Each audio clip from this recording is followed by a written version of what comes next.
Good morning, Westy here. Okay, so over here you can see this printing here.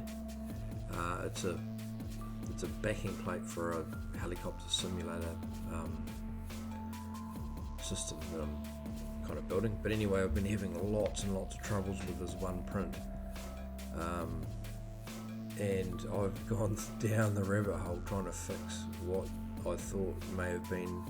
It was kind of like coincidental because at exactly the same time as my extruder failed, and I still don't know why it's done what it's done, but basically it would stop printing and you'd open up the guidler arm. Hang on, I'll see if I can get this going.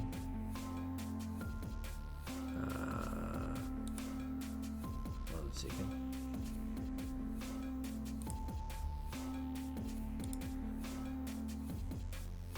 So basically you'd flip this up and open up the guidler arm, and the gear was the idler gear on the guidler arm had popped off and it was sitting in the hole, and obviously it's not going to extrude if it hasn't got the idler squeezing up against the other gear.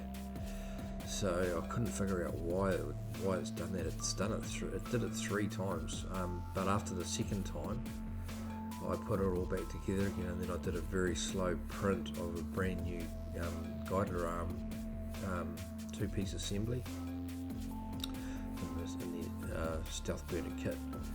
And on the 3rd time it failed, I replaced it, and when I pulled it apart, it was clicking in nice and tightly, but when I pulled it apart you could kind of see almost looked like a burning on the thing, but the needle bearings were nicely lubricated.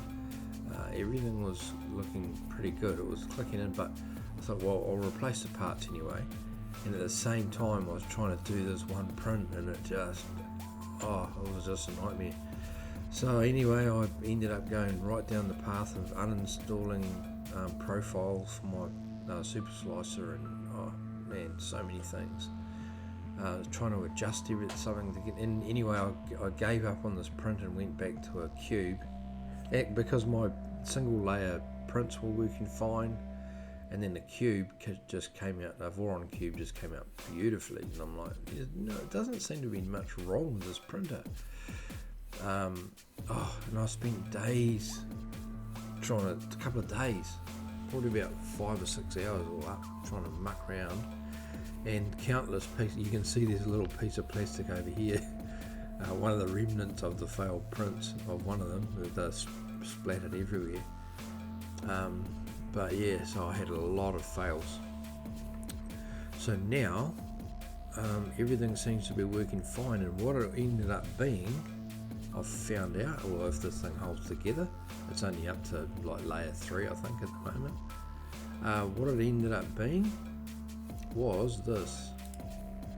So if I have a look at the slicer, it's easy to see on the 3D view. I'll just escape this. So on these 2 pieces, all I've done is I've flipped them over, so this surface here was sitting on the base, and I've just flipped them over so that these pieces here are sitting right on the base, and I've kept the build support on plate only. So we'll see whether these countersunk holes actually get filled, or whether it's actually able to do it without needing it. So these things are taking 1 hour and 18, and normally on the normal recommended stuff on the guide I've got, it says it's supposed to be I think it's like 2 hours or something per unit. ETA print top, and the thing is it shows this side with the tapered holes up, which is why I've been trying to get it to work. Estimated time to complete 2 hours, but it's only running very, very slow. 40mm a second print, 80mm infill and 60 support. So I'm running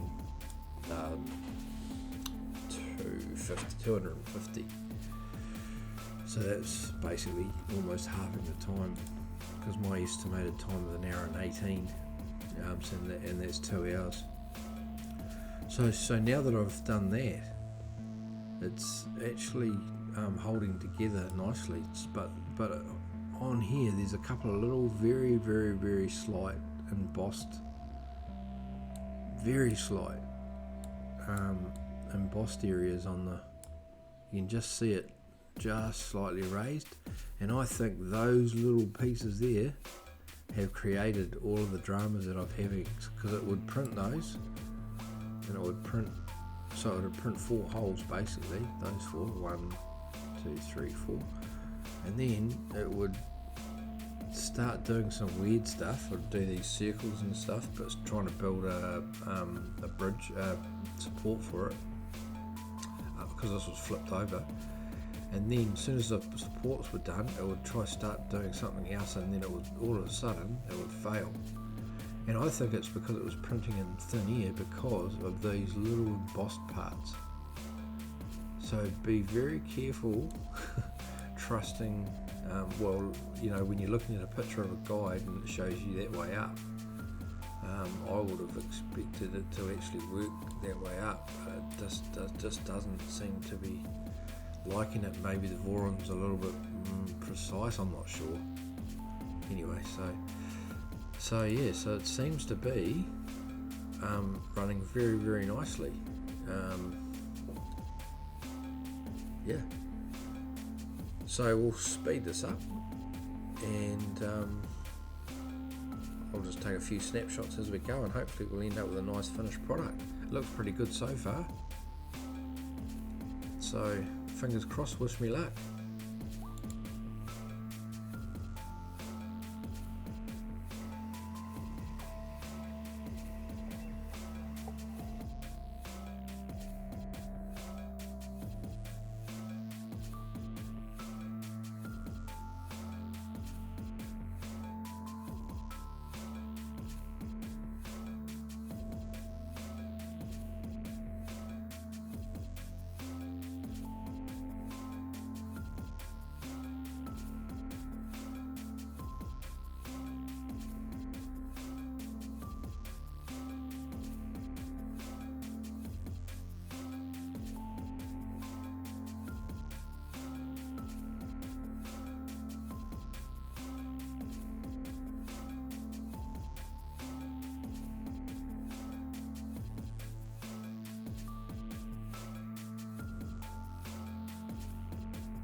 Okay, that's printed off. So I'm just going to take the sheet off, and I just want to compare this print to an old print that I did with my Ender 3 Pro, which was pretty much the decider that I was going to throw that and go for something a bit better quality on the printer side. I mean,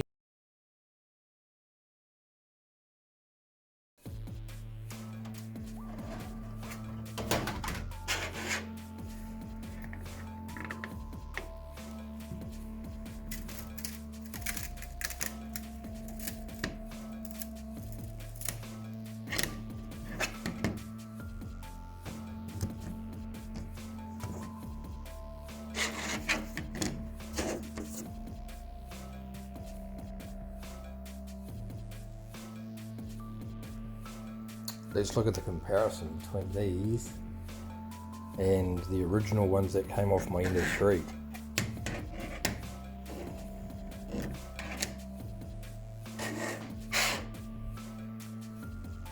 So there's the new ones there.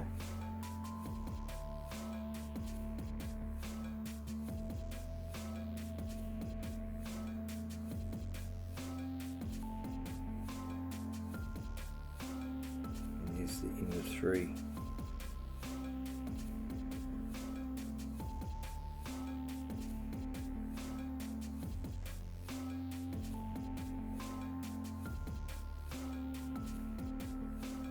Look at that.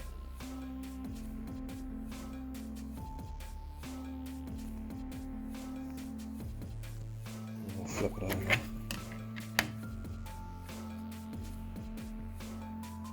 It's not bad that side.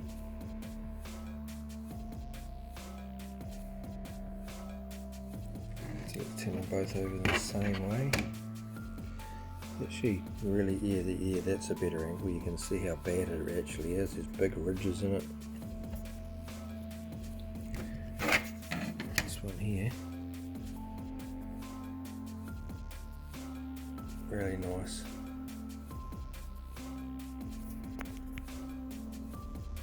So as you can see, there's a massive difference between the Voron and the Ender 3. I mean, I spent over 100 hours trying to tune that thing, modified it, but just couldn't get it to print properly.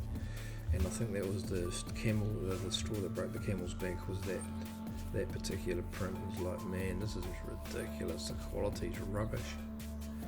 So that's when I went down this path, getting a Voron. So thanks for watching, guys and gals. Hopefully you enjoyed this little sidetrack video, and yeah, so it kind of proves that printing issues don't always come from the printer itself. It could be just a simple thing like orientation of the job. So just something to keep in mind. Cheers.